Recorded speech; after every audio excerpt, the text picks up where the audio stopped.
नमस्कार साथियों, एक बार पुनः आप सभी का हार्दिक स्वागत है यूपी एग्रीकल्चर एग्जाम्स के इस ऑनलाइन प्लेटफॉर्म पर। बच्चों, आपके सामने जो ये एमसीक्यू की सीरीज आ रही है जिसका क्या नाम है, सवालों की बौछार ज्ञान की बहार। बच्चों, आज की क्लास ये बहुत ही ज़्यादा इंपॉर्टेंट रहने वाली है, खासकर उन सभी स्टूडेंट के लिए जो तैयारी कर रहे हैं यूपी कैडेट 2025 की। इसके अलावा आप लोग तैयारी कर रहे हो सीयूईटी 2025 की, और साथ साथ में ये क्लास उन सभी स्टूडेंट के लिए भी बहुत ही ज़्यादा इंपॉर्टेंट है जो कि आप लोगों के स्टेट में विभिन्न प्रकार की जो प्रतियोगी परीक्षाएं हो रही है, जैसे हम बात करें UP AGTA, UP TGT, UP PGT, इन सभी परीक्षाओं की दृष्टि से भी ये क्लास बहुत ही ज़्यादा क्या रहने वाली है, आप लोगों के लिए इंपॉर्टेंट रहने वाली है।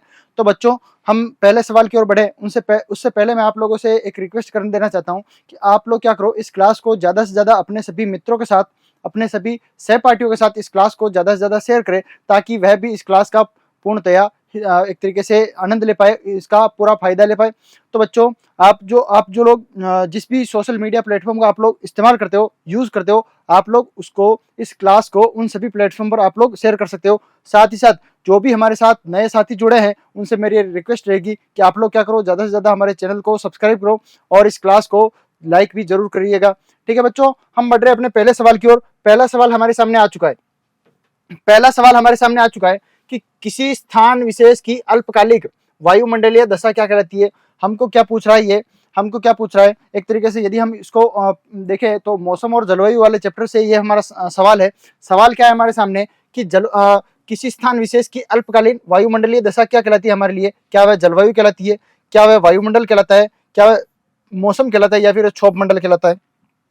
बात करते हैं the short term atmospheric condition of a particular place, यानी कि शॉर्ट टर्म पर्टिकुलर प्लेस की एक शॉर्ट टर्म एटमोस्फियरिक कंडीशन देखनी है हमको, वायुमंडलीय दशा हमको देखनी है। कौन सी? छोटी जो अल्पकालीन दशा है वो हमको देखनी है। हम बात करें पर्टिकुलर प्लेस इज कॉल्ड, उस स्थान विशेष की अल्पकालीन वायुमंडलीय दशा को हम लोग क्या बोलेंगे। हमारे पास ऑप्शन टोटल है 4 ऑप्शन है, और मैं आप लोगों को इसमें 15 सेकंड का वक्त दूंगा। कितना दूंगा? आप लोगों को 15 सेकंड का वक्त दूंगा। तब तक क्या करो, आप लोग आराम से इस सवाल का आप लोग आराम से जवाब दे सकते हो। ठीक है बच्चों, हाँ, आप लोगों के सामने ये सवाल है। ठीक है, और बाकी के जुड़े हुए जितने भी बच्चे जुड़ चुके हैं उनसे भी मैं रिक्वेस्ट कर रहा हूँ कि आप लोग क्या करो, इस क्लास को ज़्यादा से ज़्यादा लाइक भी कर देना। हाँ, हम बात कर रहे हैं किसी स्थान विशेष की अल्पकालीन वायुमंडलीय दशा को, यानी जैसे हम बात करें आज की, अभी की बात करें, अभी जैसे मौसम किस प्रकार का हो रहा है, थोड़ा सा गर्मी का मौसम हो रहा है, लेकिन अभी हाल फिलहाल में 1-2 दिन में कैसी बारिश का भी, हल्की हल्की बारिश की बूंदाबूंदी भी हुई है। इसका मतलब कौन सी है? क्या ये वर्षा ऋतु थोड़ा चालू हो गई? जी नहीं, लेकिन ये किस में परिवर्तन हो रहा है? ये वायुमंडलीय दशा में परिवर्तन हो रहा है। किस में हो रहा है? वायुमंडलीय दशा। ये इसको हम क्या बोलते हैं? इसको हम बोलते हैं मौसम बोलते हैं। क्या बोलते हैं? मौसम बोलते हैं। तो आप लोगों का हम क्या बोलेंगे, किसी स्थान विशेष की अल्पकालीन वायुमंडलीय दशा को हम लोग क्या बोलते हैं? मौसम बोलते हैं। तो हमारा सी ऑप्शन है हमारे लिए बिल्कुल ही सही रहने वाला है। जो हमारा वेदर ऑप्शन है बिल्कुल हमारे लिए क्या रहने वाला है? बिल्कुल हमारे लिए सही रहने वाला है। हाँ, हमारे मोस्ट ऑफ स्टूडेंट के आंसर भी बिल्कुल सी ही ऑप्शन आया है। तो आप लोगों को भी ये जानकर बहुत ही ज्यादा खुशी होगी कि आप जिस ऑप्शन के साथ में खड़े हो वह ऑप्शन वैसे भी गलत कभी हो भी नहीं सकता। हम बात करेंगे यहाँ से अपने अगले सवाल की ओर बढ़ रहे हैं। अगला सवाल हमारे सामने आ चुका है कि मौसम विज्ञान किस भाषा में लिया गया है, किस भाषा से लिया गया है। Metrology word taken from which language. Metrology आपके जो वर्ड है ये किस भाषा से लिया गया है। आप लोगों को ये पता होना चाहिए कि ये किस भाषा से लिया गया है। आपका जो मेट्रोलॉजी जो वर्ड है ये किस भाषा से लिया गया है। मेट्रोलॉजी जो वर्ड है ये किस भाषा से लिया गया है, आपके लिए बहुत ही ज़्यादा क्या रहने वाला है, इंपॉर्टेंट रहने वाला है। तो बच्चों, आप लोग जल्दी से जल्दी क्या करो, इस सवाल का जवाब देने की कोशिश कीजिएगा। जैसे हम बात करें, देखो, ऐसी कुछ छोटी छोटी ट्रिक्स है जो कि आप लोगों को खास तौर पर ध्यान रखनी है। जैसे हम बात करें किसी वर्ड के पीछे नोमी या लोजी आ जाए, क्या आ जाए? नोमी या लोजी आ जाए, तो वह वर्ड किस भाषा का होता है? जनरली हम बात करें, सामान्यतः हम लोग बात करते हैं तो वो किस भाषा का होता है? ग्रीक भाषा का होता है। किस भाषा का होता है? ग्रीक भाषा का। और यदि किसी वर्ड के पीछे कल्चर आ जाए तो वो किस भाषा का होता है? लैटिन का। सामान्यतः हम लोग इस प्रकार से बहुत बात कर सकते हैं। ये आप लोगों के लिए क्या है? एक ट्रिक है। क्या है बच्चों? ये आप लोगों के लिए एक ट्रिक है जिसका आप लोगों को खास तौर पर ध्यान रखना है। जिसके पीछे कल्चर आ जाए वो किस भाषा का होता है? लैटिन का होता है। और जिसके लास्ट में नोमी या फिर लॉजी आ जाए वो किस भाषा का होता है? ग्रीक भाषा का। ठीक है, लेकिन हाँ, इस नोमी या लॉजी का एक अपवाद है। क्या है? इस नोमी या लॉजी का क्या है? एक अपवाद है। और वो अपवाद स्वरूप क्या है वो आप लोगों को खास तौर पर ध्यान रखना है। ठीक है, इसको मैं उठा के यहाँ ऊपर पटक देता हूँ ताकि आप लोगों को क्या है कंफ्यूज नहीं हो आप लोग बार बार। हम बात कर रहे हैं यहाँ पे किसके बारे में, जिसके लास्ट में नोमी या लॉजी आ जाए, वो किस भाषा का होता है, हमारे ग्रीक भाषा का। तो ठीक है, लेकिन एक वर्ड ऐसा है जो बात करें हम पोमोलॉजी, ये किस भाषा का शब्द है। देखो लास्ट में लॉजी आ रहा है तो इसका मतलब ये होना कौन सा चाहिए, ग्रीक का होता है, लेकिन ये है किसका, लैटिन प्लस ग्रीक का है। किसका है, लैटिन प्लस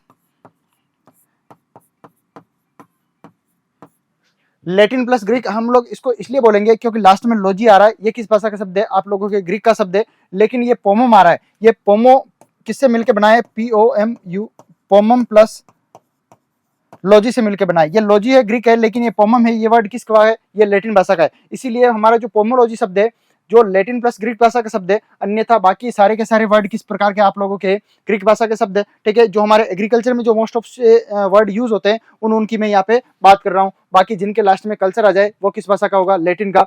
तो आप लोग इस तरफ आइए, हिंदी में आप लोगों को ज्यादा पता नहीं लग रहा है मौसम विज्ञान, लेकिन जैसे आप लोग इंग्लिश की ओर देखते हो मेटीरियोलॉजी, लास्ट में क्या आ रहा है, लॉजी आ रहा है। तो ये आप लोगों के लिए किस प्रकार का वर्ड होने वाला है, ये आप लोगों के लिए वर्ड होने वाला है ग्रीक का। किस भाषा का शब्द है ये आपके लिए, ग्रीक भाषा का शब्द है। संस्कृत में तो हमारे जो, ठीक है, हाँ आगे आप लोगों को जैसे ही बढ़ेंगे। अच्छा, लैटिन भाषा के कौन कौन से शब्द हैं आप लोगों को ध्यान में होना चाहिए, जैसे कृषि विज्ञान, हम बात करें एग्रीकल्चर की, किसकी बात करें, एग्रीकल्चर की, या फिर बात करें कृषि विज्ञान की, तो आप लोगों की जो एग्रीकल्चर वर्ड है, एग्रीकल्चर वर्ड है जिसको हम बोलते हैं कृषि विज्ञान, कृषि विज्ञान, ये आपकी किस भाषा का शब्द है, ये आपके भाषा का शब्द है बच्चों, ये आपके लैटिन भाषा का शब्द है। लैटिन, हमने वहां ट्रिक में भी बात की थी, जिसके लास्ट में क्या आ जाए, कल्चर आ जाए, वो किस भाषा का होगा, लैटिन भाषा का। ठीक है, इसके अलावा जैसे आपके एग्रोनॉमी वर्ड है वो किसका होगा, वो ग्रीक का होगा, क्योंकि लास्ट में क्या आ रहा है, नोमी आ रहा है। ठीक है, आप लोगों के वर्ड है हॉर्टिकल्चर, लास्ट में क्या आ रहा है, कल्चर आ रहा है, तो वो भी किसका होगा, लैटिन का होगा। ठीक है बच्चों, इसी प्रकार की आप लोगों को क्या है, इन ट्रिक्स का आप लोग अप्लाई कर सकते हो अपने जो निरंतर आप लोग, ये छोटे छोटे वर्ड है, छोटी छोटी ट्रिक्स है ऐसे, इनका खास करके आप लोगों को क्या रखना है, ध्यान रखना है। अभी हम बढ़ते हैं हमारे अगले सवाल की ओर। अगला सवाल हमारे सामने आ चुका है। अगला सवाल आने से पहले मैं आप लोगों को बता देना चाहता हूं कि हमारे संस्थान में क्रैश कोर्स ऑलरेडी चालू हो चुके हैं, और आप लोगों के क्रैश कोर्स खास तौर पर जो बच्चे एग्रीकल्चर के हैं, जो बायो के हैं, और जो मैथ्स के स्टूडेंट है, ABC के, यानी कि एग्रीकल्चर के हो, चाहे ABC में मतलब एग्रीकल्चर, बायोलॉजी और केमिस्ट्री की बात करें, या फिर आप लोगों के बायो स्ट्रीम हो या फिर मैथ स्ट्रीम हो, कोई सी भी स्ट्रीम में आप लोगों के क्या है, क्रैश कोर्स हमारे यहाँ पे संस्थान में ऑलरेडी चालू हो चुके हैं।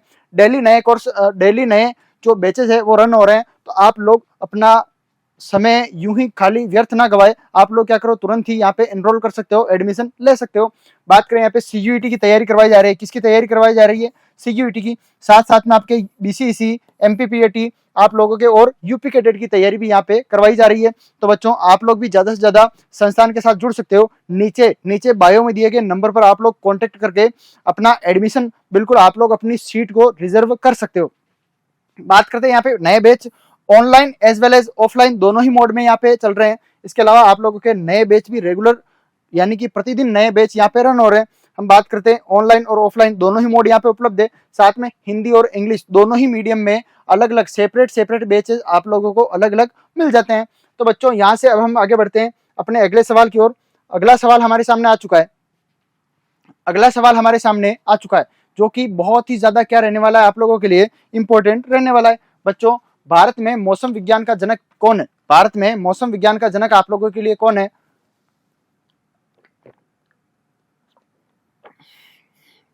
जो कि इंपॉर्टेंट सवाल है आप लोगों के लिए।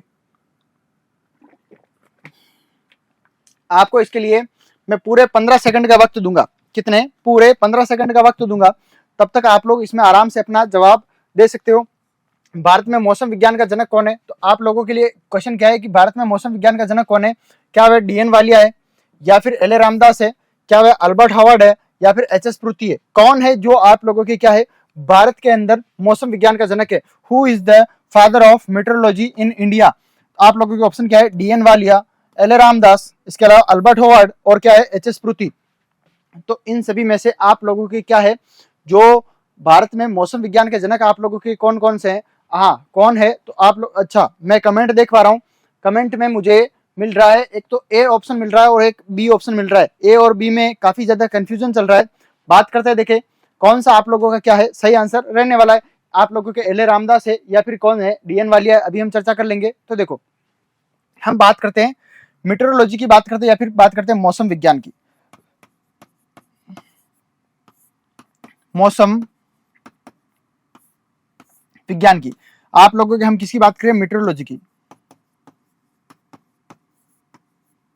मीटरोलॉजी की हम लोग बात करते हैं तो आप लोगों को खास तौर पर ज्ञात होगा कि मीटरोलॉजी की जैसे हम बात कर रहे हैं तो देखो आप लोगों को नाम आना चाहिए। मीटरोलॉजी में क्या करते हैं हम लोग, मौसम विज्ञान का अध्ययन करते हैं। तो मौसम विज्ञान आप लोगों के वर्ड है, वैसे ग्रीक भाषा का शब्द है, लेकिन मौसम विज्ञान के बारे में सबसे पहले बताने वाले वैज्ञानिक कौन है आप लोगों के, कौन है, डीएन वालिया। डीएन वालिया, जिनको हम विश्व में मौसम विज्ञान के जनक बोलते हैं। क्या बोलते हैं, विश्व में मौसम विज्ञान के जनक। विश्व में मौसम विज्ञान के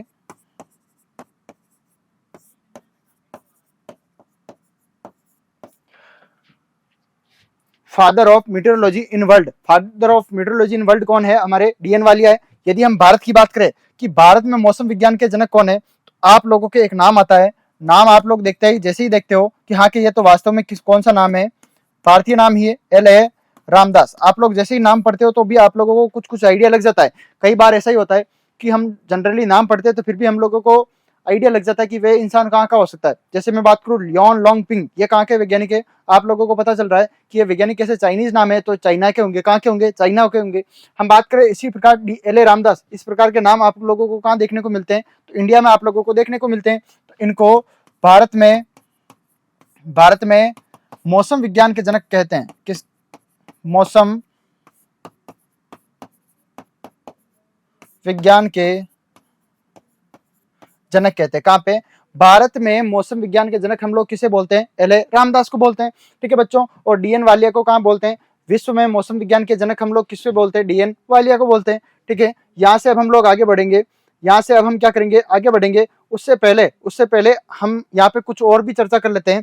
हमने बात की थी, जैसे हमारे सबसे पहले सवाल हमको क्या पूछा गया था, हमारा पहला सवाल क्या था कि अल्पकालीन वायुमंडलीय दशा को हम लोग किस नाम से जानते हैं, अल्पकालीन वायुमंडलीय दशा को हम लोग किस नाम से जानते हैं। तो आप लोगों का आंसर उसमें क्या था कि मौसम विज्ञान को जानते हैं। किसको कहते हैं, मौसम विज्ञान को। ठीक उसी प्रकार से जो हम दीर्घकालीन वायुमंडलीय दशा को हम लोग किस नाम से जानेंगे।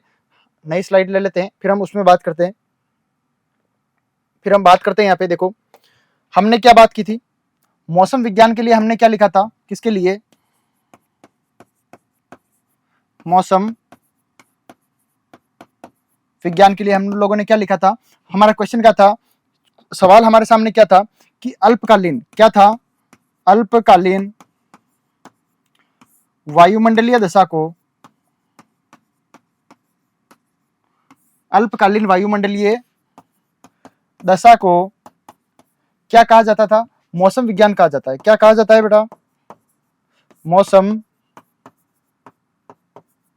विज्ञान कहा जाता है। ठीक है, समझ गए आप लोग कि अल्पकालीन वायुमंडलीय दशा को हम लोग किस नाम से जानते हैं। आप लोगों के हम लोग जानते हैं मौसम विज्ञान के नाम से। लेकिन यदि बात आ जाए जलवायु की, किसकी आ जाए, जलवायु की, कि जलवायु विज्ञान में,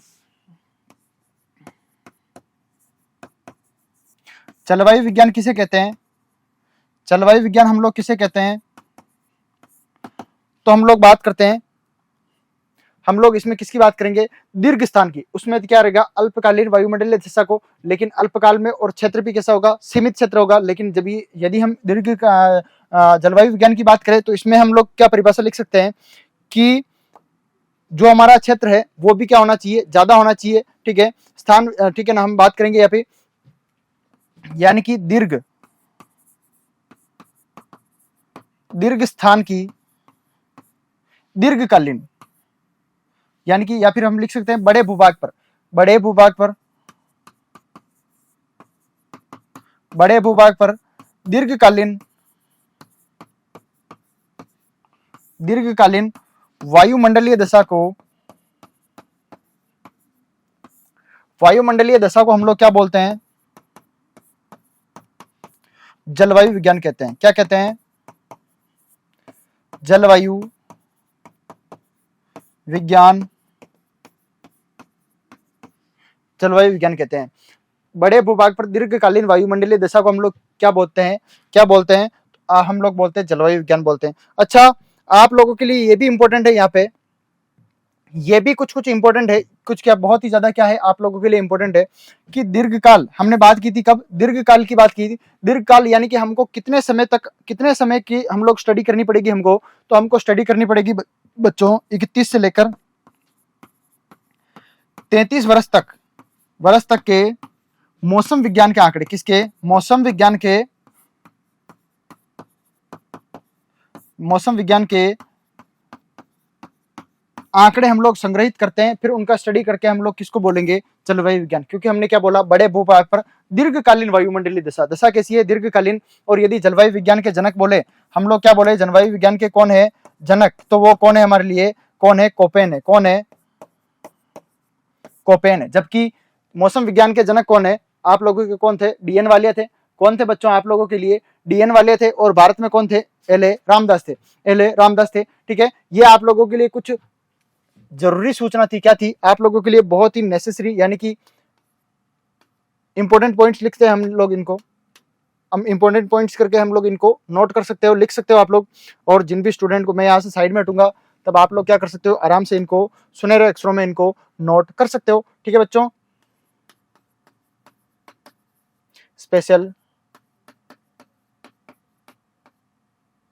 स्पेशल पॉइंट से ये आप लोगों के लिए, जो कि आप लोग अपने नोट्स में बिल्कुल सुनहरे अक्षरों में 4 चांद लगा के इनको आराम से लिख सकते हो। तो बच्चों ये आप लोगों के लिए कुछ जरूरी सूचना, कुछ इंपॉर्टेंट पॉइंट मैंने यहाँ पे आप लोगों के लिए लिखे थे, जिनको आप लोगों को, ऐसे स्टूडेंट जिनको मौसम विज्ञान किसको बोलते हैं, जलवायु विज्ञान किसको बोलते हैं, उनमें कुछ डिफरेंस आप लोगों को पता नहीं है, तो आप लोगों को यहीं पे पता लग जाएगा कि अल्पकालीन वायुमंडलीय दशा को हम लोग क्या कहते हैं, मौसम विज्ञान कहते हैं। या फिर हम लोग ऐसा भी बोल सकते हैं कि अल्पकालीन के लिए साथ साथ में हम लोग छोटे भूभाग पर अल्पकालीन वायुमंडलीय दशा को हम लोग किस नाम से जानते हैं, मौसम विज्ञान के नाम से जानते हैं। जबकि बड़े भूभाग पर दीर्घकालीन वायुमंडलीय दशा को हम लोग क्या कहते हैं, जलवायु विज्ञान कहते हैं। जलवायु विज्ञान में हम लोग क्या करते हैं, 31 से लेकर 33 वर्ष तक के हम लोग मौसम के आंकड़ों का अध्ययन करते हैं। किसके, मौसम, हम जो हमारे मौसम है उनके जो आंकड़े हैं, उनके हम लोग क्या करते हैं, उनके आंकड़ों को हम लोग योग करते हैं, या फिर उनका एक तरीके से निष्कर्ष निकालते हैं, फिर हम उसको क्या बोलेंगे, जलवायु बोलेंगे। ठीक है बच्चों, क्योंकि मौसम है वो, जैसे अभी गर्मी का सीजन चल रहा है, भयंकर गर्मी चल रही है, लेकिन फिर भी बीच में से जैसे कहीं बारिश हो जाए तो मौसम परिवर्तन हो जाता है। क्या होता है, ऐसा थोड़ा है कि जलवायु परिवर्तन हो गया, जलवायु परिवर्तन नहीं होती, मौसम परिवर्तन हुआ है। किसमें परिवर्तन हुआ बच्चों, मौसम में परिवर्तन हुआ है। ठीक है, यहाँ से हम बढ़ते हैं अपने अगले सवाल की ओर। अगला सवाल हमारे सामने आ चुका है, ठीक है बच्चों, अगला सवाल हमारे सामने उपलब्ध है। तो आप लोग क्या करो, इस सवाल का जवाब दे दीजिएगा, तब तक मैं पानी पी लेता हूं।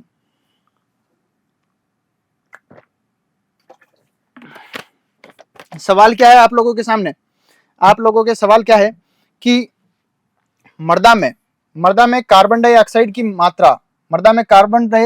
मात्रा वायुमंडल की तुलना में कितने गुना अधिक है, कितने गुना क्या है, अधिक है।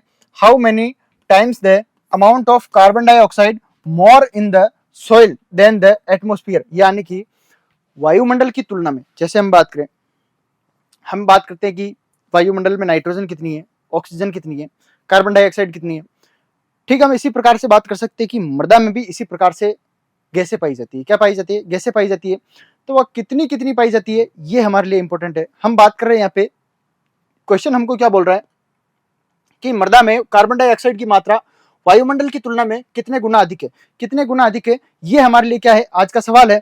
और सवाल क्या कह रहा है कि मृदा के अंदर वायुमंडल, जो आप लोगों के CO2 की मात्रा है, यह एज कंपेयर टू वायुमंडल की तुलना में कितनी ज्यादा होती है। पहली बात तो आप लोगों को यह ज्ञान होना चाहिए कि कार्बन डाइऑक्साइड है वह मृदा में ज्यादा है या कम है तो कितना कम है, और ज्यादा है तो कितना ज्यादा है, ये आप लोगों के लिए क्या है, इंपॉर्टेंट है। देखो, इसके पीछे यदि हम लॉजिक लगाए तो हम बात कर सकते हैं, मृदा में क्या होते हैं, सूक्ष्म जीव होते हैं। ठीक है, सूक्ष्म जीव क्या करते हैं, श्वास लेते हैं। क्या करते हैं बच्चों, श्वास लेते हैं, और छोड़ते कौन सी है, श्वास में ऑक्सीजन लेते हैं और छोड़ते कौन सी है, कार्बन डाइऑक्साइड छोड़ते हैं। तो मृदा क्या कॉम्पैक्ट होती है, ऊपर से बिल्कुल ठोस होती है ऊपर से। ठीक है ना, तो मृदा क्या कभी कभार वो क्या है, ऊपर से आदान प्रदान गैसों का हो नहीं पाता है, तो क्या होता है, अंदर किसकी मात्रा बढ़ जाती है, कार्बन डाइऑक्साइड की मात्रा बढ़ जाती है, और किसकी मात्रा कम पड़ती है, ऑक्सीजन की मात्रा कम पड़ती है। ऑक्सीजन हल्की सी कम पड़ती है, लेकिन कार्बन डाइऑक्साइड क्या है, कार्बन डाइऑक्साइड वैसे ही वायुमंडल में बहुत कम होती है, वायुमंडल में बहुत कम होती है, लेकिन क्या है इसकी मात्रा किसमें बढ़ जाती है, भूमि में। भूमि में ये कितने प्रतिशत होती है, तो 0.25 से 0.30% तक होती है। जबकि वायुमंडल में कार्बन डाइऑक्साइड कितनी होती है, 0.03% होती है। कितनी होती है, 0.03% होती है। जबकि हम बात कर रहे हैं किसमें, मृदा में कितनी होती है, 0.25 से 0.30 तक, यानी कि 8 से 10 गुना, 8 से 10 गुना क्या होता है, ज्यादा होती है। 8 से 10 गुना क्या है, कार्बन डाइऑक्साइड मृदा में ज्यादा है एज कंपेयर टू किसके कंपेयर में, वायुमंडल में जितनी आपके ये कार्बन डाइऑक्साइड उपस्थित होती है उससे मृदा में ज्यादा होती है। कितनी ज्यादा होती है, 8 से 10 गुना। हम बात करें 0.03%, और ये किसका 0.30 का या 25 का 8 से 10 गुना, यानी कि 24 से 30%, यानी कि कुल मिला के 8 से 10 गुना क्या होती है, ज्यादा होती है। ठीक है बच्चों, इसी के अलावा अन्य गैसों के बारे में भी आप लोगों को हल्की हल्की जानकारी रखनी है, जो कि मैं आप लोगों को अगली स्लाइड पे बता ही देता हूँ। ठीक है, आप लोगों को क्या करना है, एक तरफ गैसें लिखनी है, एक तरफ क्या लिखना है, गैसें लिखना है, और आप लोगों को दूसरी तरफ क्या लिखना है, वायुमंडल में कितना परसेंट है उसका, और अगला पोर्शन कौन सा लिखना है आप लोगों को कि मृदा में वह गैस कितनी होती है। ठीक है बच्चों, आप लोगों को मैं यहाँ पे टेबल बनवा देता हूँ, क्या बनवा देता हूँ, एक टेबल बनवा देता हूँ। ठीक है बच्चों, ये टेबल है आप लोगों के लिए।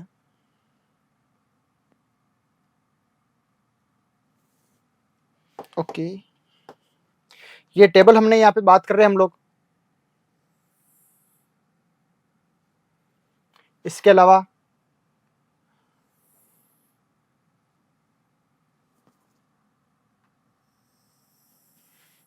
ये आप लोगों के लिए क्या है, टेबल है। इसका आप लोगों को खास तौर पर क्या रखना है, ध्यान रखना है।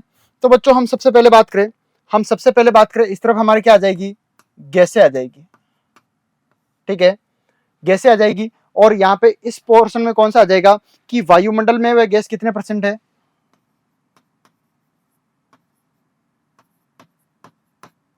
वायुमंडल में किसमें मात्रा है, प्रतिशत में। और ये अगला कौन सा हो जाएगा, मृदा में।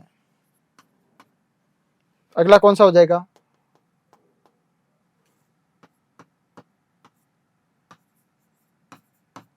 मृदा में। और मृदा में भी किसमें है, प्रतिशत में। ये आप लोगों के सामने मैंने यहाँ कुछ चीजें मैंने आप लोगों के लिए लिखी है, आप लोगों को इनका क्या करना है, ध्यान रखना है। ठीक है बच्चों, अभी हम बात करते हैं सबसे पहले हम बात करते हैं नाइट्रोजन की। किसकी बात करेंगे, नाइट्रोजन की बात कर रहे हैं। हाँ बच्चों, नाइट्रोजन कितना होता है वायुमंडल में, कितना होता है, आप सभी लोगों के लिए सवाल है ये। तो ये होता है 78%। कितना होता है, बिल्कुल बेटा 78, जिन जिन का भी कमेंट आया 78 बिल्कुल सही है। और मृदा में भी कितना होता है ये, 78%। ठीक है, कम या ज्यादा हल्का फुल्का हो सकता है, इससे ज्यादा कुछ नहीं होगा, लेकिन आप लोगों को एग्जैक्ट याद रखो तो यही चीज बेहतर है आप लोगों के लिए। दूसरी हम लोग जो चीज देखते हैं, नाइट्रोजन के अलावा अगली चीज हम देखें तो ऑक्सीजन कितना होता है।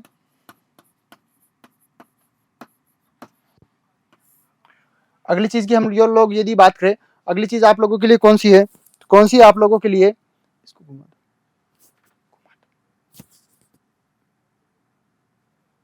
ठीक है बच्चों, अगली हम लोग यदि बात करें तो अगला हमारे लिए कौन सा हो जाएगा, अगला हमारे लिए कौन सा है, ऑक्सीजन। ऑक्सीजन की कितनी मात्रा होती है, तो कहीं कहीं पे आप लोगों को 20.9 भी लिख सकता है आप लोगों को, लेकिन आप लोगों को कंफ्यूज नहीं होना है। 21% मैं यहाँ पे लिख रहा हूँ, यहाँ पे भी क्या है लिख रहा हूँ, 21% लिख रहा हूँ। ठीक है, यदि हम बात करें आगे की, आगे हम और बात करें तो देखो आर्गन की बात करें, आर्गन कितना होता है, 0.93, यहाँ पे भी 0.93। ठीक है, लेकिन जो यदि मैं बात करूं CO2 की, किसकी, CO2 की बात करूं, CO2 कितना होता है, ये आप लोगों के लिए क्या है, इंपॉर्टेंट है। CO2 कितना होता है, मैंने यहाँ पे कितनी बात की थी, हमने जस्ट अभी 0.03%, और यहाँ पे कितनी बात की थी, 0.25 से 0.30 क्या है, प्रतिशत है आप लोगों के लिए।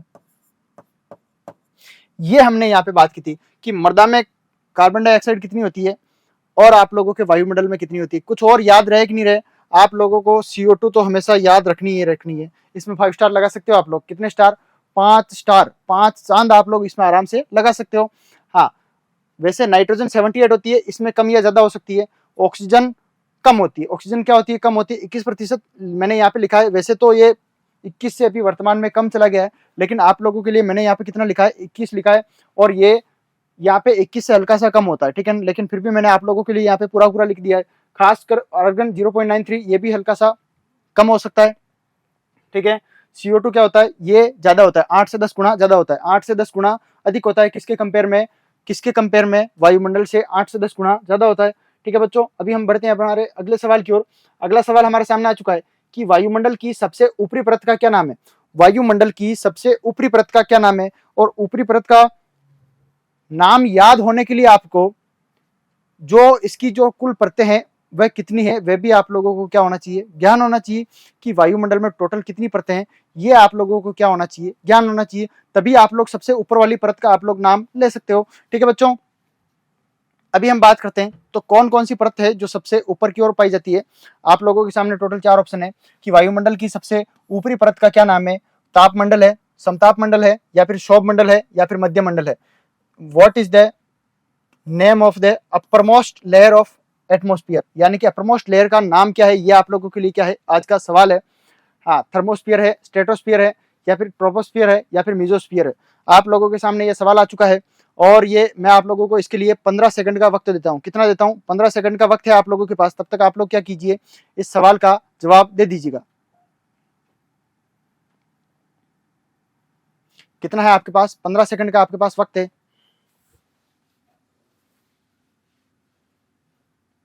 15 सेकंड समय यूं ही बीता जा रहा है।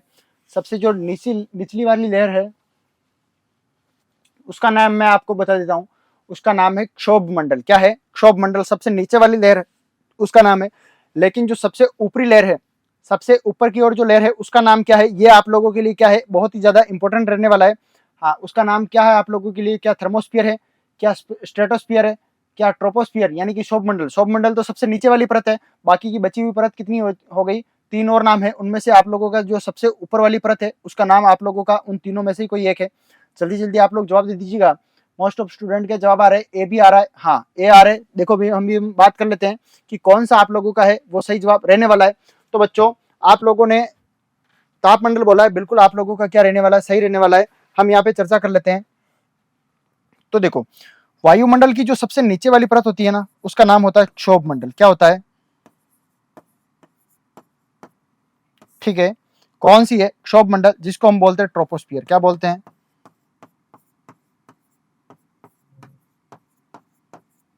क्या बोलते हैं इसे, हम ट्रोपोस्फियर बोलते हैं। इसके जस्ट ऊपर जो परत होती है, जो वायुमंडल की जो लेयर होती है, उसको हम क्या नाम से जानते हैं, स्ट्रेटोस्फियर, या फिर बोलते हैं समताप मंडल। क्या बोलते हैं, क्या बोलते हैं, ठीक है।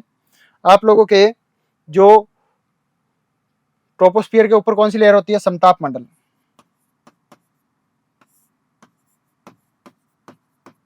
जिसको हम किस नाम से जानते हैं, स्ट्रेटोस्फियर के नाम से।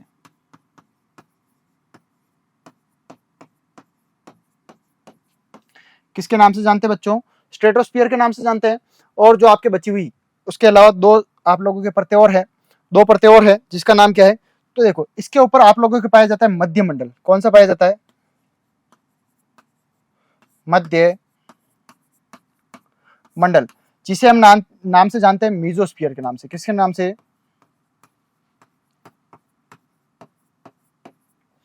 किसके नाम से जानते हैं बच्चों, मीजोस्फियर। क्या नाम से जानते हैं, मीजोस्फियर। यह नाम आप लोगों के लिए हो गया, ठीक है। हाँ, और जो सबसे ऊपरी परत है, अब तो आप लोग वैसे भी जवाब दे सकते हो, सबसे जो ऊपरी परत है उसका नाम आप लोगों के लिए क्या है, थर्मोस्फियर, या फिर जिसको हम बोलते हैं तापमंडल। क्या बोलते हैं, क्या नाम हो गया भाई इसको,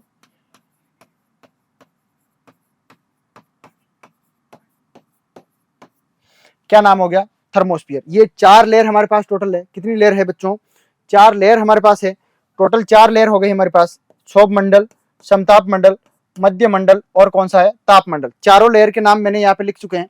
यही नाम आगे हम इनका नाम एक बार और चर्चा करेंगे, कब, जब आप लोगों का वक्त आएगा। फिलहाल अभी वो वक्त आया नहीं है।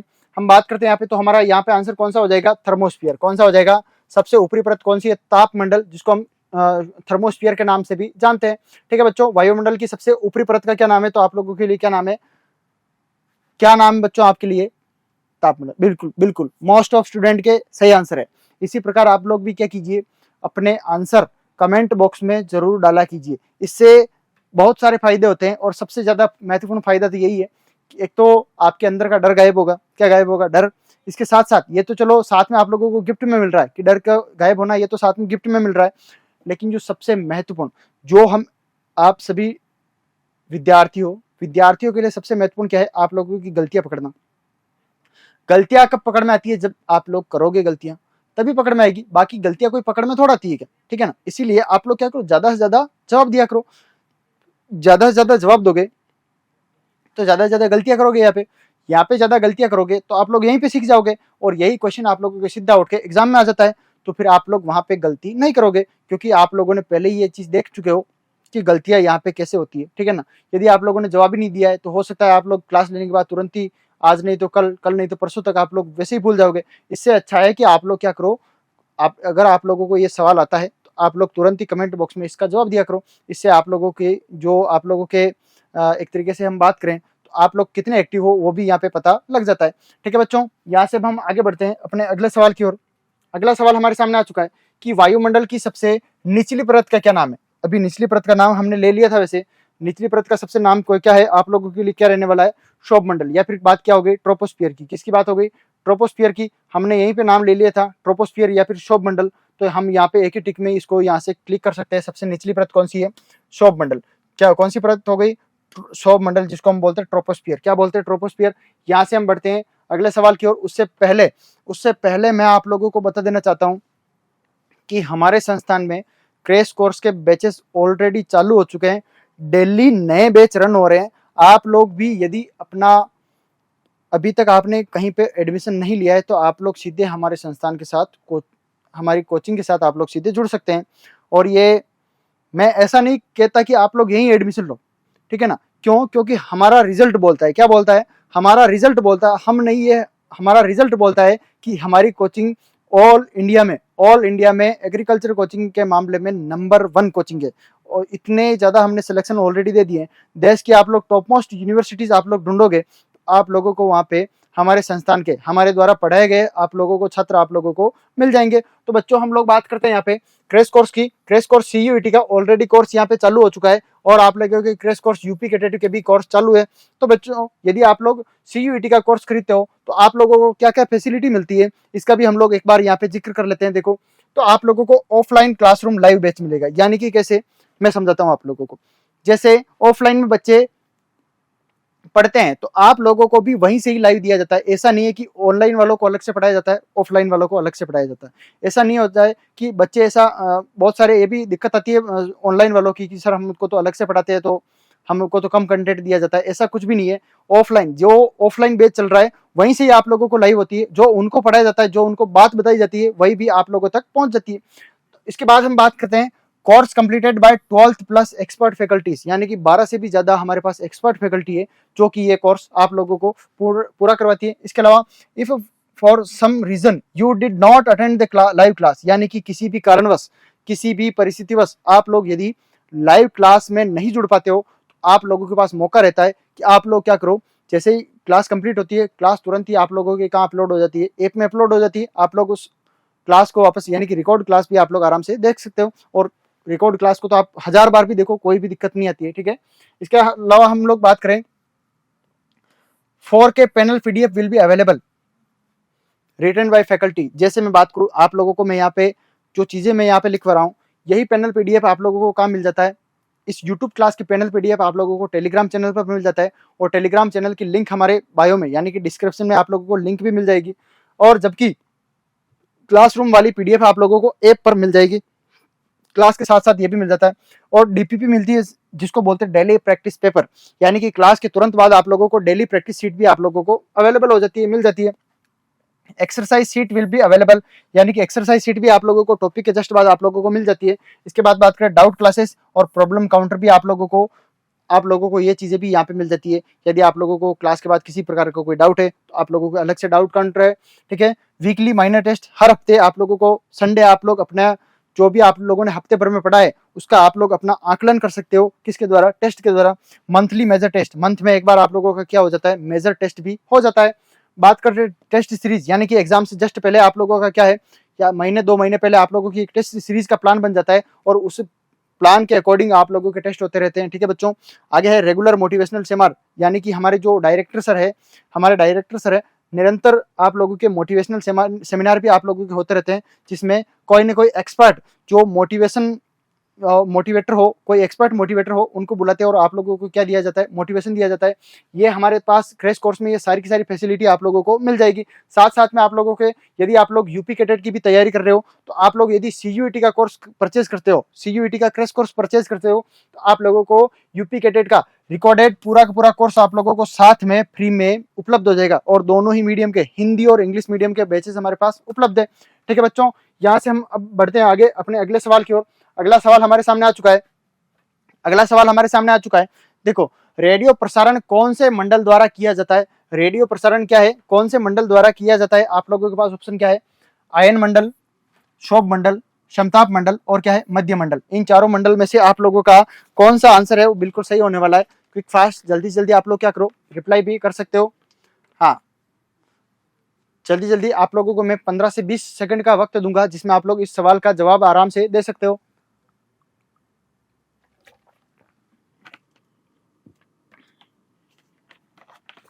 जल्दी कीजिए बच्चों,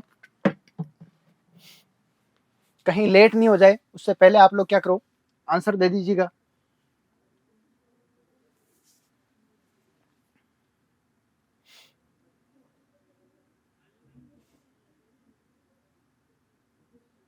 चलो, आप लोगों के, हम बात करते हैं, हमने अभी चारों लेयर के बारे में बात की थी। किसके बारे में?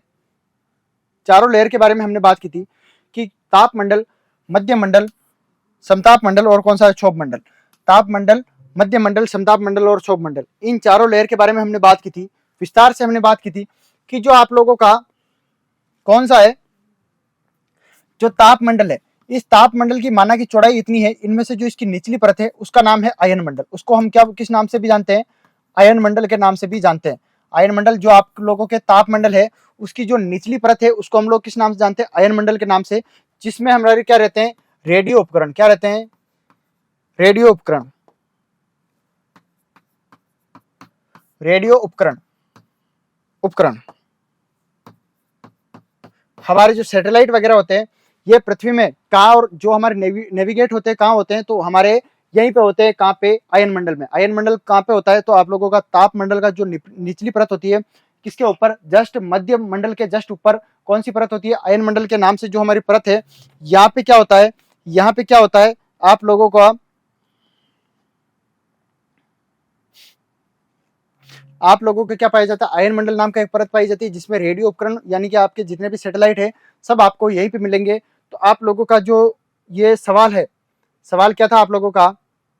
सवाल क्या था कि रेडियो प्रसारण कौन से मंडल द्वारा किया जाता है? तो किस मंडल द्वारा आप लोगों के किया जाता है? किस मंडल के द्वारा आप लोगों के ये जो प्रसार है वो किया जाता है? तो यहाँ पे किस प्रसार के द्वारा, किसके द्वारा किया जाएगा? आयन मंडल के द्वारा। किसके द्वारा? आयन मंडल के द्वारा आप लोगों का रेडियो प्रसारण जो आप लोगों के किया जाता है वो कहाँ से होता है? आयन मंडल से होता है। यहाँ से बढ़ते हैं हम अपने अगले सवाल की ओर। अगला सवाल हमारे सामने आ चुका है कि ऊंचाई के साथ तापमान का घटना व बढ़ना क्या कहलाता है? ऊंचाई के साथ तापमान का घटना व बढ़ना क्या कहलाता है? What is the increase and decrease in temperature with altitude called? उसको हम लोग किस नाम से जानते हैं? उसको हम क्या बोलेंगे उसे हम? तो आप लोगों की क्या है? ट्रोपोपॉज है, लेप्सरेट है, लू है, या फिर इनमें से कोई नहीं? आप लोगों की क्या है? Tropopause, lapse rate, heat wave and none of the above. इनमें से आप लोगों का कौन सा ऑप्शन है जो कि सही होने वाला है? जल्दी जल्दी क्या करो, आप लोग भी जवाब देने की कोशिश कीजिएगा। कोशिश क्या करना, आप लोग इसका जवाब ही दे दो, सीधे सीधे आप लोग क्या दे दो, इसका जवाब दे दो। ठीक है,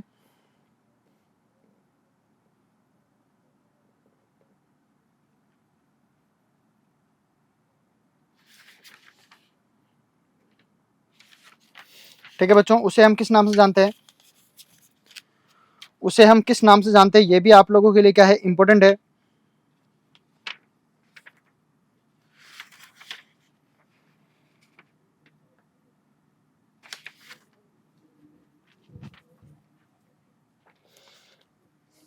तो हम बात करते हैं, देखो हम बात करते हैं आप लोगों के लिए, तो इसका जो सही आंसर रहने वाला है वो क्या है? लेप्सरेट। ऊंचाई के साथ, जैसे ही हम लोग ऊंचाई जाते हैं, ऊंचाई पर जाते हैं, हमारे यदि तापमान में क्या होता है, घटना व बढ़ना आरंभ हो जाता है। ऊंचाई के साथ तापमान घटता भी है और बढ़ता भी है। कहीं पे घटता है कहीं पे बढ़ता है, उसको हम लोग किस नाम से जानते हैं? तो उसको हम जानते हैं लेप्स रेट के नाम से जानते हैं। किस नाम से? लेप्स रेट के नाम से उसे हम जानते हैं। ये आप लोगों के लिए क्या है, बहुत ही ज्यादा इंपॉर्टेंट रहने वाला है। ट्रोपोपॉज क्या है, लू क्या है, इनका भी हम लोग आगे जरूर, इसका बहुत ही जल्द आप लोगों के सामने क्या आने वाला है, इन सभी का नाम भी आने वाला है। ठीक है बच्चों, यहाँ से अब हम लोग आगे बढ़ते हैं। तो देखो अगला सवाल हमारे सामने आ चुका है कि शुष्क वायु का लेप्स रेट कितना होता है। शुष्क वायु का लेप्स रेट आप लोगों के लिए कितना होता है? इसी के साथ साथ मैं आप लोगों को यह भी बता देता हूं कि जो हमारे साधारण वायु है, साधारण वायु जो हम नॉर्मली बोलते हैं कि क्षोभ मंडल में प्रति किलोमीटर ऊपर जाते हैं तो हमारे कितने तापमान में हमारी कितना डिफरेंस आता है? साधारण वायु का लेप्स रेट, लेप्स रेट कितना है किसका? साधारण वायु का। और दूसरा सवाल क्या है हमारे, शुष्क वायु का लेप्स रेट कितना होता है? शुष्क वायु का लेप्स रेट आप लोगों के कितना होता है? ये तो आज का सवाल है और मैंने आप लोगों को क्या पूछ लिया, साधारण भी आप लोगों से पूछ लिया। ठीक है बच्चों, ठीक है।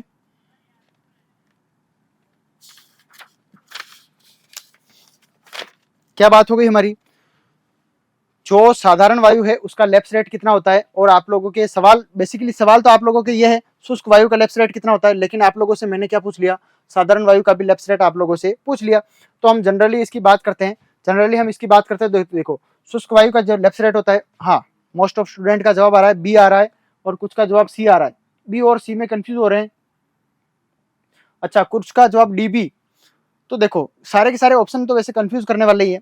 तो देखो जो नॉर्मली आपके शुष्क वायु का लेप्स रेट होता है वो 10 डिग्री सेंटीग्रेड प्रति किलोमीटर होता है। यहाँ पे देखो कि सर डी क्यों नहीं बोला आपने, यहाँ पे क्या बोल रहा है 10 डिग्री सेंटीग्रेड प्रति मीटर, मीटर के अनुसार नहीं बेटा, कल किलोमीटर पे, 1 किलोमीटर बढ़ने पर हमारे जो शुष्क वायु का शुष्क वायु का लेप्स रेट कितना होता है? 10 डिग्री सेंटीग्रेड प्रति किलोमीटर होता है। 10 डिग्री यानी कि आप लोगों के 10 डिग्री के तापमान में अंतर आता है किसमें? 1 किलोमीटर में। ठीक है बच्चों, हाँ। और यदि मैंने आप लोगों से क्या पूछा था, साधारण वायु का लेप्स रेट कितना होता है? 6.5 डिग्री सेंटीग्रेड प्रति किलोमीटर, यानी कि जो आप लोगों के क्या है 6.5 डिग्री सेंटीग्रेड प्रति किलोमीटर था, ये किसका है? आप लोगों के साधारण वायु का।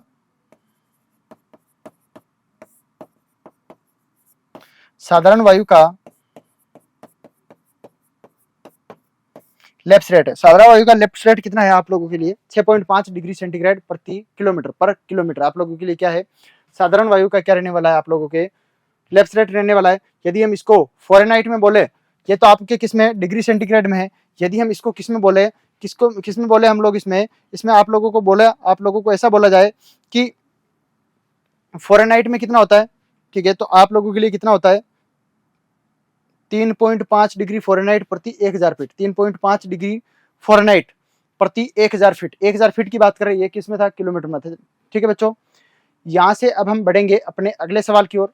अगला सवाल आप लोगों के सामने वैसे वापस आ चुका है कि क्षोभ मंडल तथा समताप मंडल को मिलाने वाली रेखा क्या कहलाती है? ये भी आप लोगों के लिए इंपॉर्टेंट है कि क्षोभ मंडल और समताप मंडल को मिलाने वाली रेखा आप लोगों की कहलाती क्या है? आप लोगों की क्या है? कहलाती क्या है? ये आप लोगों के लिए बहुत ही ज्यादा क्या रहने वाला है? इंपॉर्टेंट सवाल रहने वाला है। जल्दी जल्दी क्या करो, आप लोग भी इसका जवाब देने की कोशिश कीजिएगा। आप लोगों के पास 20 सेकंड का वक्त है। वैसे बहुत ही ईजी है, बहुत ही क्या है, ये ईजी है। बस आप लोगों को यदि ये चीज आती है तो आप लोग इसका जवाब आराम से दे सकते हो, और यदि नहीं आता तो फिर आप लोग जवाब भी कैसे दोगे? कुछ कुछ स्टूडेंट के जवाब भी आना शुरू हो चुके हैं। फिर हम बात करेंगे कि ये एक्चुअल में इसका आंसर है क्या।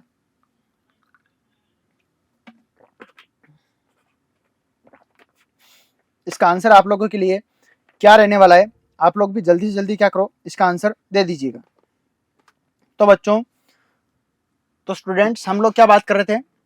हम लोग बात कर रहे थे कि हमारे जो क्षोभ मंडल है, यानी कि सबसे जो वायुमंडल की पृथ्वी के जो इसके बाहर चारों तरफ वायुमंडल पाया जाता है, इस वायुमंडल की जो सबसे नीचे की परत है, इस वायुमंडल की जो सबसे नीचे की परत है, उसका नाम आप लोगों के लिए क्या था? क्षोभ मंडल था। क्या था? क्षोभ मंडल था। क्षोभ मंडल के जस्ट ऊपर वाली परत कौन सी है? समताप मंडल। समताप मंडल के जस्ट ऊपर वाली कौन सी है? मध्य मंडल। और मध्य मंडल के जस्ट वापस ऊपर वाली कौन सी है? ताप मंडल।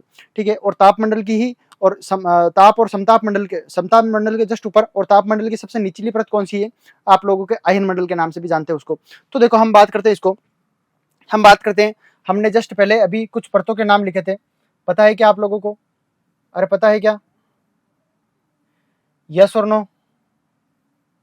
ये देखो, ये नाम लिखे थे हमने ये हमारे इंपॉर्टेंट है। तो हमारे कौन किस परत का नाम हमको जानना है, तो हमारे समताप मंडल और कौन सी शोभ मंडल, इन दोनों परतों को मिलाने वाली, इन दोनों परतों को हमारे मिलाने वाली रेखा ये कौन सी हो जाएगी,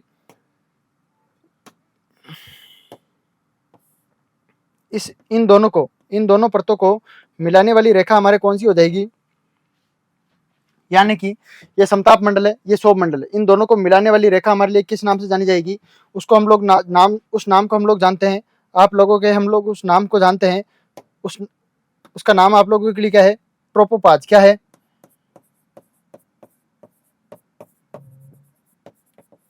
किस नाम से जानते हैं बेटा उसको, ट्रोपोपाज के नाम से। किसके नाम से, ट्रोपोपाज। यानी कि जो हमारे समताप मंडल है, जो क्या है हमारे समताप मंडल है, उसको और शोभ मंडल दोनों को ही मिलाने वाली रेखा को हम लोग किस नाम से जानते हैं, तो ट्रोपोपाज के नाम से जानते हैं। किस नाम से जानते हैं हम लोग, ट्रोपोपाज के नाम से जानते हैं। ठीक है। और जो हमारे मध्य मंडल और समताप मंडल, इन दोनों को यदि कोई रेखा मिला रही है तो उसको हम लोग किस नाम से जानते हैं, उसको हम लोग किस नाम से जानते हैं, उसको हम लोग जानते हैं स्ट्रेटोपाज। किसके नाम से जानते हैं, स्ट्रेटोपॉज के नाम से जानते हैं, स्ट्रेटोपॉज। ठीक है। स्ट्रेटोपॉज किसको बोलते हैं, जो समताप मंडल और मध्य मंडल दोनों ही परतों को मिलाती है उसको हम बोलते हैं स्ट्रेटोपॉज बोलते हैं। ठीक है। और जो आपके किसको मिला रही है, किसको मिला रही है बच्चों, आप लोगों के जो ताप मंडल को और किससे मिला रही है, मध्य मंडल से मिला रही है, उस परत को हम लोग किसके नाम से जानते हैं, उस परत को हम लोग जानते हैं मीजोपाज के नाम से। किसके नाम से, मीजोपाज के नाम से। ठीक है। सब कुछ एक ही डायग्राम में आप लोगों के बिल्कुल एकदम क्लियर हो जाता है। सब कुछ आप लोगों को यहाँ पे एक ही डायग्राम में सब कुछ चीजें मिल जाती है कि आपके ताप मंडल और मध्य मंडल को मिलाने वाली कौन सी परत है, तो मेसोपॉज। समताप मंडल और मध्य मंडल को मिलाने वाली कौन सी है, तो स्ट्रेटोपॉज। और आपके शोभ मंडल और समताप मंडल को मिलाने वाली कौन सी है, ट्रोपोपॉज। यदि हम इसके नाम में देखें तो देखो ट्रोपोपॉज, यहाँ पे क्या है, ट्रोपोस्फियर। इसके जस्ट ऊपर वाली ये इन दोनों को मिलाने वाली क्या परत का क्या नाम होगा, ट्रोपोपॉज। इसके ऊपर वाली यानी कि स्ट्रेटोस्फीयर के ऊपर वाली और मिजोस्फीयर को दोनों को मिलाने वाली क्या है, स्ट्रेटोपॉज। और मिजोस्फीयर के ऊपर वाली तापमंडल और इन दोनों को मिलाने वाली मिजोपोज। यानी कि नीचे वाली परत के नाम से ही ऊपर वाली का जो इन दोनों को मिलाती है उनका नाम क्या है रहता है आप लोगों के लिए। ठीक है बच्चों। हाँ, तो हमारा जो सवाल था अभी आप लोगों को कंफ्यूज नहीं होगा, इसमें किसी भी प्रकार का आप लोगों को क्या है कंफ्यूज अब होने वाला है नहीं। कंफ्यूज आप लोग किसी भी प्रकार से नहीं हो सकते हो। ठीक है बच्चों।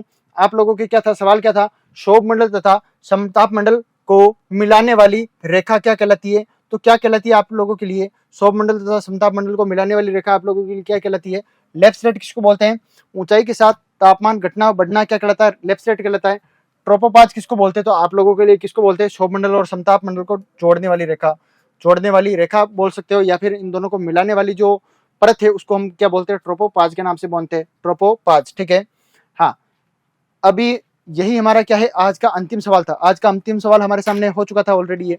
ठीक है बच्चों, वापस हम मिलेंगे कल इसी वक्त इसी समय। तब तक के लिए आप लोगों से मैं विदा लेना चाहूंगा। और हाँ, मैं आप लोगों को पुनः बता रहा हूँ कि क्लास उन सभी विद्यार्थियों के लिए बहुत ही ज्यादा इंपॉर्टेंट रहने वाली है जो कि आप लोगों की तैयारी कर रहे हैं, यूपी कैटेट, CUET इसकी तैयारी कर रहे हैं, उनके लिए बहुत ही ज्यादा इंपॉर्टेंट है। हमारे यहाँ पे क्रैश कोर्स भी ऑलरेडी चालू है। यदि आप इसमें एडमिशन लेना चाहते हो तो डिस्क्रिप्शन में यानी कि जो नीचे पट्टी चल रही है एक, उस पट्टी पे दिए गए नंबर पे आप लोग कॉल कर सकते हो, या फिर आप लोग क्या डिस्क्रिप्शन में दिए गए नंबर पर भी आप लोग कॉल करके अपनी सीट को सुनिश्चित कर सकते हो। ठीक है बच्चों। और साथ साथ ये क्लास आप सभी के लिए, उन सभी विद्यार्थियों के लिए भी बहुत ही ज्यादा इंपॉर्टेंट है जो कि स्टेट परीक्षाओं की तैयारी कर रहे हैं। जैसे हम बात करें AGTA, इसके अलावा आप लोगों के UP TGT, PGT इन सभी की तैयारी कर रहे हैं, तो भी आप लोगों के लिए क्लास है जो बहुत ही ज्यादा क्या रहने वाली है, इंपॉर्टेंट रहने वाली है। ठीक है बच्चों, मिलते हैं वापस कल इसी वक्त इसी समय। और जो भी लोग चैनल पर नए हैं वो क्या करो, इस चैनल को सब्सक्राइब भी जरूर करें और साथ साथ में आप लोग क्या करो, बेल आइकन को भी प्रेस जरूर कर दें। तो बच्चों आप लोगों को, हाँ, और क्लास को शेयर भी किया करो, है ना। चलो बात करते हैं, मिलते हैं कल इसी वक्त इसी समय। तब तक के लिए tata, goodbye, thank you very much guys कि आप लोगों ने इतनी पूरी मतलब एक तरीके से पूरे शांति के साथ क्लास में जो आप लोग बने रहे शुरू से लेकर लास्ट तक, आप सभी के लिए बहुत बहुत धन्यवाद। Thank you everyone.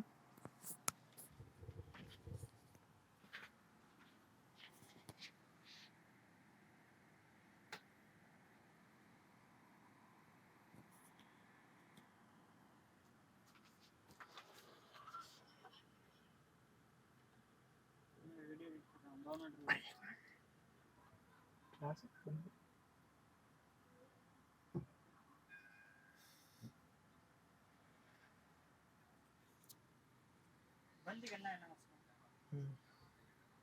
कर दो ना। भाई फट जाएगा। रिकॉर्ड ये मेरे कंट्रोल में।